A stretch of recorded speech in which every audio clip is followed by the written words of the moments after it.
السلام علیکم۔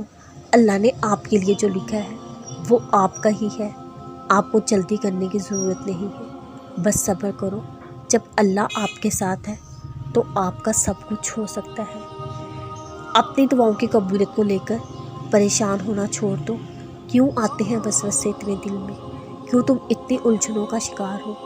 دعائیں اگر رد ہونی ہوتی اللہ ہمیں کبھی دعاؤں کا راستہ نہ دکھاتا۔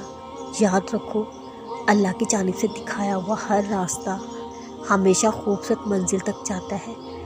دعائیں تو بنی ہی قبول ہونے کے لیے ہیں، یہ دیری تو محض وقتی مہمان ہے۔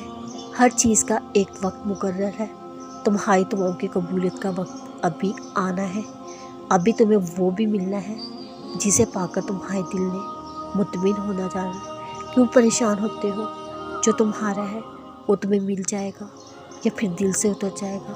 اگر دل سے نہیں اترا، یقین رکھو تمہارے حصے میں واپس ضرور آئے گا، کیونکہ اللہ کسی بھی ایسی چیز میں ہمارے دل کو الجھا کے نہیں رکھتا جو ہمیں ملنی نہ ہو۔